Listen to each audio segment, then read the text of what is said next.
Divide कर देंगे। तो जैसे कि यहाँ पे देख सकते हैं, यहाँ पे हमारा एक बैटरी है, एलडीआर सेंसर वगैरह लगा हुआ, और यहाँ पे लेजर लाइट लगा हुआ है। तो अगर और यहाँ इसका बजट यहाँ पे सर, और ये इस मॉडल का बजट यहाँ पे। तो अगर यहाँ से हम लोग क्रॉस कराते हैं, अगर गाड़ी क्रॉस होती है इसके बीच में, अगर गाड़ी आती है तो इस इधर से अगर कोई जो गाड़ी आ रही है इसको पता चल जाएगा कि इस साइड गाड़ी है। तो वो यहाँ पे हमने लिखा भी और बोर्ड भी लगा सकते हैं, डिस्प्ले कर सकते हैं कि इनका आगे धीरे होता है, सामने वालों को इसके लिए ये अपना समझ जाए। और अगर इस साइड से गाड़ी आती है तो इसका बजट यहाँ बजेगा सर। तो इधर से जो व्हीकल आ रही है वो पता चल सकता है इसको कि हाँ इधर से व्हीकल आ रही है, तो हम अपना स्पीड स्लो करें। इससे हम लोग सर बहुत ज़्यादा एक्सीडेंट को बच के कर सकते हैं। इधर ही अगर हम लोग रिसेंट एग्जाम्पल जैसे सकते हैं पहले लोनावला में 500 गाड़ी बस पलट गई, तो उसमें 13 लोगों की जान चली गई। तो उस हिसाब से भी अगर देखें तो ये इससे हम लोग बहुत सारी लाइफ को सेव कर सकते हैं। ये जो चीज़ें कनेक्टेड है, उसके अंदर यहाँ पे कोई खराबी आती है तो वो सीधा वहाँ से कंट्रोल रूम के थ्रू इसे सही कर सकता है। नहीं यहाँ पे कोई मैनुअली आदमी यहाँ पे सही कर सकता है, यहाँ पे पट्टी लगी जाता है। ज़्यादातर तो ये सर जीपीएस को भी हमारे कंट्रोल सेंटर रहेगा, जो कैपिटल अगर वहाँ जो सिटी है वहाँ से कंट्रोल किया जाएगा। जितना भी दिक्कत रहेगा वहाँ से हम लोग जीपीएस को कंट्रोल कर सकते हैं। और जैसे अगर कुछ खराबी आती है इस बिल्डिंग में या बाउंड्री एरिया है तो ऊपर से लेफ्ट साइड वगैरह हुआ, पत्थर गिर गया, ये मशीन खराब हो जाती है, तो बजर बजते रह जाते हैं। तो ये या तो ऑटोमेटिकली 15 सेकंड बाद रीसेट हो जाएंगे। अगर नहीं होते हैं इसके लिए हमारे यहाँ पे सेटअप किया हुआ है, चेंबर वगैरह बने हुए हैं कि ये इससे कंट्रोल हो सकते हैं। उसके अलावा सर हमारे चारों तरफ CCTV कैमरे लगे हुए हैं, तो उसके थ्रू ये यहाँ से कंट्रोल रूम से कि यहाँ आदमी को आने की आवश्यकता नहीं है, टाइम को बचा सकते हैं। उसके बाद से इससे हम लोग गवर्नमेंट का बहुत ज़्यादा पैसा बचा सकते हैं। जैसे अगर ये रिसेंट वाला एग्जाम्पल था, तो अगर 13 आदमी का एक्सीडेंट होता है बस में 30-40 आदमी, अगर 30 आदमी एक्सीडेंट हो जाता है तो गवर्नमेंट उनको कम्पनसेशन देती है कि अगर 2 लाख रुपये देती है, 4 लाख रुपये देती है, उस हिसाब से अगर देखें तो 1 करोड़ 20 लाख का गवर्नमेंट को कम्पनसेशन देना पड़ेगा।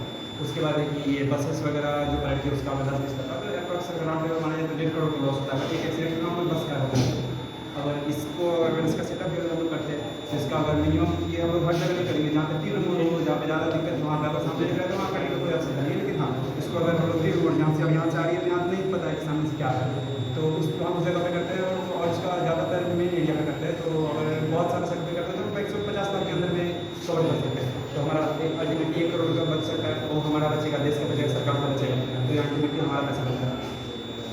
और ये इसका सारा कंट्रोल हम लोग जीपीएस को भी करेंगे तो ज़्यादा बेटर है कि रिसेट वगैरह हो रहा है, या फिर अगर जानवर ही आ जाता है तो जानवर के भी, तो जानवर की ज़िंदगी हमारी ज़िंदगी दोनों बराबर है सर। अगर आदमी है जानवर, गाड़ी तो हम दूसरा ले सकते हैं, लेकिन अगर किसी लाइफ चले जाते हैं तो दोबारा तो नहीं आ सकती है। लेकिन इसके थ्रू हम लोग कोशिश कर सकते हैं कि बहुत सारी लाइफ बच सकती है और ऑफकोर्स बचेगी सर इसके थ्रू।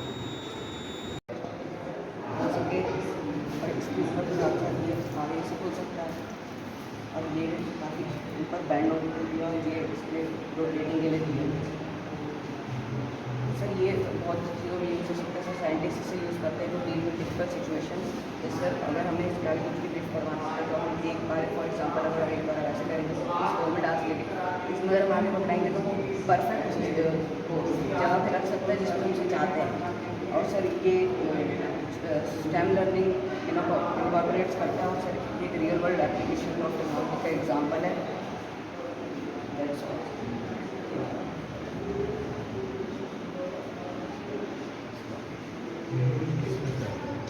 सर ये बहुत जगह काम आता है सर। इसमें ये फैक्ट्रीज में काम आता है फॉर मेकिंग, जैसे कि हमें कोई बड़ी चीज़ बनाती है जैसे कार, और उसमें इसको प्रेस करने के लिए हाइड्रोलिक आर्म यूज़ होते हैं। और सर जो साइंटिस्ट होते हैं वो इसे यूज़ करते हैं ताकि वो क्रिटिकल सिचुएशन में से मतलब एक परफेक्ट सोल्यूशन नहीं डाल। नहीं सर मतलब वो इसका यूज़र कोड होगा, यूज़र कोड होगा। तो ये बहुत जगहों पे यूज़ हो सकता है, लेकिन जो अगर हम किसी जगह पर आराम एक साइड तो ये सर ये ब्लॉक रहता है, दूसरे साइड भी ब्लॉक रहता है, ये दूसरे साइड में वो ब्लॉक नहीं रहता है, वैसे पे भी मतलब बीच में से रहता है। आजकल की जैसे मदर फादर हो गए, थोड़ा ये ध्यान थोड़ा रखते हैं, लेकिन सर थोड़ा बिजी भी हो जाते हैं। कभी कभी कोई खाना बनाने चल जाते हैं, फादर कभी इधर चल जाते हैं, बाहर में चल जाते हैं कुछ सामान लाने। तो कोई मदर्स या फादर्स जो होते हैं साइड में तकिया में रख देती हैं और कोई नहीं भी रखते। सर एक बेबी सोया रहेगा कॉर्नर में या बीच में, जैसे ही वो कॉर्नर में आएगा तो ये अलार्म से ये बजने, जैसे ही आएगा नजर अलार्म में बजने, जैसे ही बेबी अगर इधर खसक रहा है कॉर्नर में वो आ गया तो ये सर अलार्म कहाँ कॉर्नर में गए तो कहाँ बजा? अगर टॉप पे ऐसे बज रहा है। तो टॉप पे बज रहा है ना। ये सर अगर इसको हम ये इधर साइड से टेढ़ा रहे तो सर ये हो सकता है। ऐसे में और दे रहा है।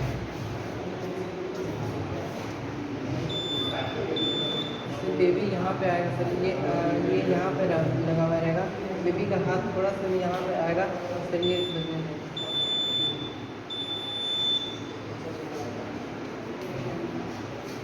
बस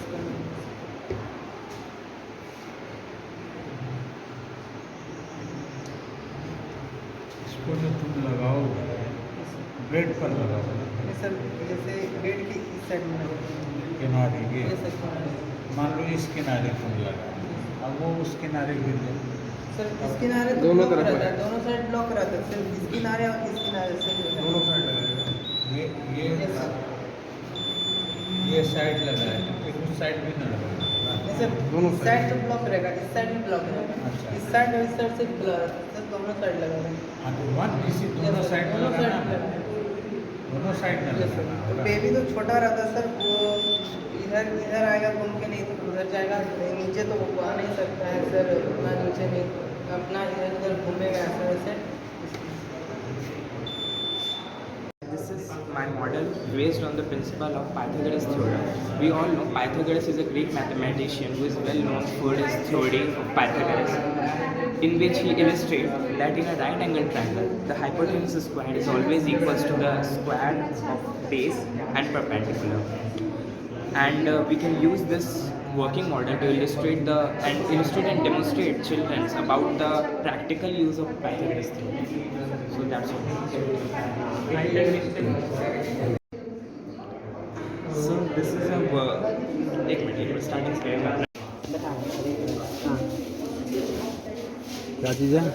ये एक रिवर क्लीनिंग बोर्ड है जिसका यूज़ करके हम लोग नदी में जाने वाले पूरे कचरों को साफ कर सकते हैं। जैसे कि मैं आपको दिखाता हूँ, ये एक बेल्ट है आगे को लगा हुआ, इसके ये पानी में चलेगा और जैसे कोई पूरा कचरा आएगा इसके कांटेक्ट में ये इसको ले जा करके स्टोर कर लेगा, ऐसे स्टोर कर लेगा। और इसको हम लोग अगर मूव करना चाहते हैं तो हम लोग इस ट्रांसमीटर की मदद से फॉरवर्ड बैकवर्ड लेफ्ट राइट, और हम लोगों ने कैमरा सिस्टम भी दिया है जो एंगल हम लोग चेंज कर सकते हैं और कैमरा का लाइव व्यू देख करके हम लोग यूज़ कर सकते हैं। वाह बहुत अच्छा। ये किसका क्या है? ये इन्वायरमेंट पर है, मतलब हम लोग इसमें सारे मतलब जो भी मेन 3 टाइप्स के पोल्यूशन हैं इसके बारे में बताया गया है। हाँ। कि हम लोग का नॉइज़ पोल्यूशन कैसे होता है, वाटर पोल्यूशन कैसे होता है, इसका जो 5 मेन इशू है वो यहाँ पर हम डिफाइन किए हैं। मेन जो हमारे एयर पोल्यूशन का जो सबसे बड़ा प्रभाव हमारे पृथ्वी पर पड़ता है ग्लोबल वार्मिंग, जिससे हमारे पृथ्वी का तापमान बढ़ रहा है। ग्लोबल वार्मिंग होता है जब हमारे पृथ्वी का तापमान में बढ़ोतरी हो, कार्बन डाइऑक्साइड की मात्रा बढ़ती है, तब इसको हम ग्लोबल वार्मिंग कहते हैं।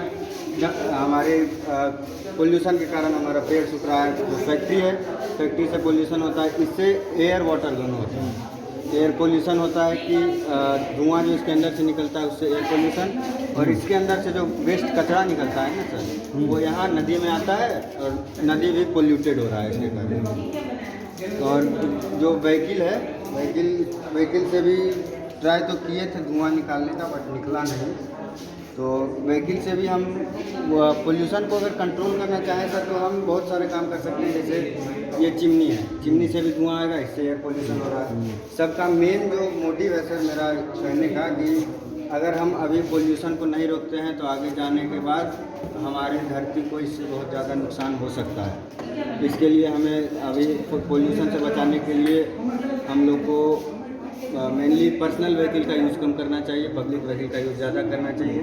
फैक्ट्री में ज़्यादा से ज़्यादा ट्राई करना चाहिए कि धुआं कम, प्रदूषण कम हो। वाटर पोल्यूशन के लिए जो इसमें यूज़ करता है वो मटेरियल रिसाइकल हो सके। और चिमनी का तो अभी रेडी नहीं किया, अभी रेडी करेंगे। और एसी कम चलना चाहिए। सबसे ज़्यादा ओजोन परत को जो क्षति होता है एसी के गैस से होता है। सबसे ज़्यादा क्षति होता है। अगर एसी कुछ भी कम चलेगा, जैसे कि 25% भी कम चलेगा तो बहुत राहत होगा। एनर्जी कंजम्पशन जो हमारा है सर, एनर्जी कंजम्पशन बहुत ज़्यादा हाँ, है, हाँ।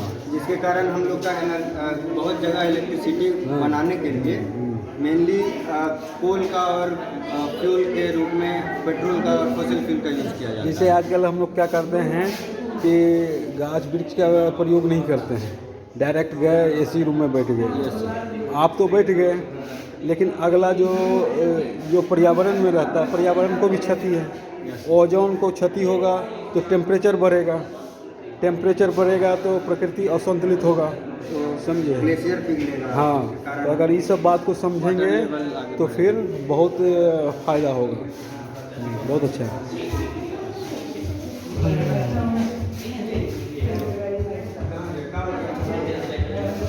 किसका रे, किसका?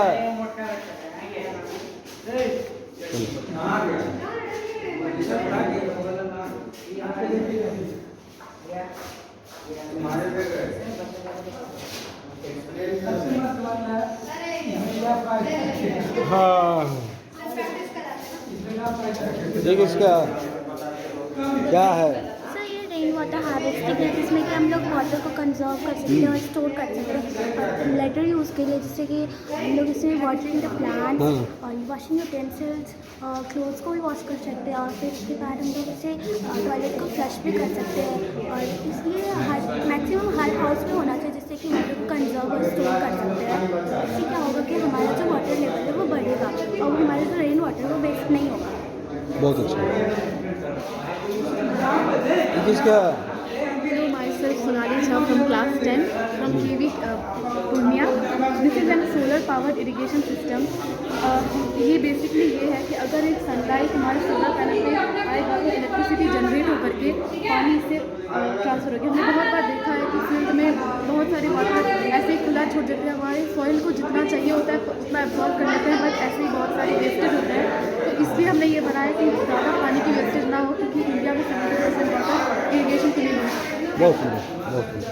सर ये वाला प्रोजेक्ट है, ये मैंने बनाया है सोलर एनर्जी से। हम लोग लाइट और वगैरह जो चीज़ है उसको यूज़ कर सकते हैं, क्योंकि जैसे हम लोग अभी के टाइम में जिस रिसोर्स को यूज़ कर रहे हैं, जैसे हम लोग वाटर को यूज़ कर रहे हैं, उससे हम लोग एनर्जी बना रहे हैं, और उसके बाद हम लोग कोल वायर ये सब का यूज़ करके एनर्जी बना रहे हैं। लेकिन वो कुछ टाइम के बाद, कुछ डिसेंट्स के बाद ख़त्म हो जाएंगे, नहीं रह पाएंगे। तो हम लोग क्या कर सकते हैं कि हम लोग अगर लंबे टाइम तक हम लोगों को मतलब जो सूरज है उससे हम लोगों को हमेशा सनलाइट मिलते रहेगा, तो उससे हम लोग सोलर एनर्जी का अगर यूज़ करेंगे तो हम लोग हमेशा ये एनर्जी हम लोग इलेक्ट्रिसिटी प्रोड्यूस कर पाएंगे। और इससे क्या होगा कि हमारा जो ये सोलर है, ये मैंने कुछ इस तरह से डिज़ाइन किया था कि जिधर सनलाइट होगा उधर ये मूव कर जाएगा। उससे क्या होगा कि हम लोग ज़्यादा से ज़्यादा सनलाइट स्टोर कर पाएंगे, और हम लोग और इसमें इस तरह का एक सेंसर लगाएंगे, इस तरह से टाइमिंग फिट कर दिया जाएगा कि जैसे ही हम लोगों का रात होगा वैसे ही ये ऑन हो जाएगा और डे होते ही ये ऑफ हो जाएगा। और हम लोग इसका जो सोलार का जो चार्जिंग है उसको कंट्रोल भी कर सकते हैं। कंट्रोल करने से हम लोगों को क्या होगा कि कभी अगर मान लीजिए कि बैटरी जो है वो ओवर चार्ज हो गया है और अगर और ज़्यादा चार्ज होगा तो वो फट सकता है, ब्लास्ट हो सकता है, उससे नुकसान हो सकता है। तो हम लोग कंट्रोल करेंगे तो वो हम लोगों का जो दुर्घटना होगा उससे भी हम लोग बच जाएंगे। इससे सबसे ज़्यादा फ़ायदा क्या है? इससे सबसे ज़्यादा फ़ायदा ये है कि हम लोग इकोनॉमिक है हम लोगों का, जो इको फ्रेंडली मटेरियल्स है। तीनों रूप से ईंधन अगर बनता है तो प्रकृति को भी क्षति होता है, ईंधन बनने की थी, पावर बनने की थी में, समझे, और आर्थिक रूप से भी, ठीक है। और सबसे ज़्यादा फ़ायदा है कि हम आत्मनिर्भर हो जाएंगे, ठीक है। हम दूसरे पे डिपेंड नहीं रहेंगे, बिजली आए या ना आए इसका कोई अथी नहीं है, हम अपने से बिजली तैयार कर सकते हैं क्या। सर और एक ये है कि जैसे ट्रॉपिकल रीजन है वहाँ तो और ज़्यादा हाई इसमें आते हैं, तो वहाँ हम लोग ज़्यादा पावरफुल पैनल लगाएंगे। उस जगह से होगा क्या कि हम लोग वहाँ पे ज़्यादा पावरफुल पैनल लगाएंगे तो ज़्यादा से ज़्यादा हाईएस्टली हम लोग वहाँ से एनर्जी स्टोर कर पाएंगे। तो वो क्या होगा, गवर्नमेंट वहाँ से हम पूरे देश में मतलब कुछ ऐसे जगह जहाँ पे सूरज की रोशनी कम आती है उस जगह एनर्जी सप्लाई कर सकती है। हाँ हाँ कर सकते हैं। ठीक है, बहुत अच्छा, बहुत सुंदर। Sickle sir, digital sickle sir. इससे फ़ायदा क्या होगा? इससे सर गरीब किसानों को फ़ायदा होगा सर। जैसे जैसे सर गरीब किसान सर जब काम करते हैं तो सर उनके हाथ में या पैर में कहीं सर हाथ में जैसे हाथ से काट रहे धान, सर हाथ में नस अगर कट जाता है तो तुरंत उसको तो फर्स्ट एड की सुविधा नहीं दी जा सकती। तो इसलिए उनके मतलब जो औजार होते हैं उनके बैट में ये अगर फर्स्ट एड अगर फिक्स अच्छा, रहेगा, तो वे आराम से अपने को थैंक यू, बहुत अच्छा।